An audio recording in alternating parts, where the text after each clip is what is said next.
ব্যাপার হলো মাদক। 3 থানার মধ্যে কোনো মাদক চলতে পারবে মাদকের বিরুদ্ধে আমাদের অভিযান। 3 থানার মধ্যে কোনো মাদক চলবে না। আমি ওসিকে বা এসি এসপি কে বলে দিচ্ছি, মাদক যে খাবে, যে মাদক বিক্রি করবে, যাকে পারবেন তাকে ধরবেন, বাঁধবেন, কিছু উত্তম মধ্যম দেবেন, পুলিশের হাতে চলে দিবেন। এবং যে মাদকে যে আবার কেউ তদবির করতে যাবে তাকেও মেরে ফেলা করবে। কোনো অবস্থায় হবে না। এখানে আমার নেতৃত্ব বড় হয়েছে, মাদকের জন্য কেউ তদবির করতে আসবে তাকে বন্ধ হবে।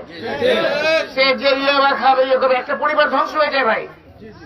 আমি দেখছি আমাদের জেলখানায় মাদকে যারা করে খায় তারাও ধ্বংস, আর যারা বিক্রি করে তারা তো শয়তান।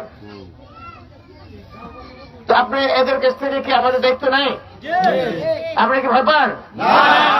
ধরবেন না? ধরবেন, তদবির করতে আরও ধরবেন। আমি তো আপনাদের সাথে আসি রে ভাই, আপনি তো বুঝে দিলেন।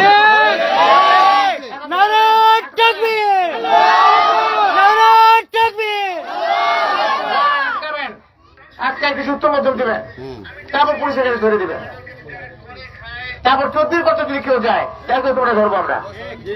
ঠিক আছে? আমার মানব নির্ভর করবো, কারণ মানব যে পুরো পরিবার ধ্বংস হয়ে গেছে ভাই, এটা আমরা কোনোদিন পারমিট করবো না। ঠিক আছে?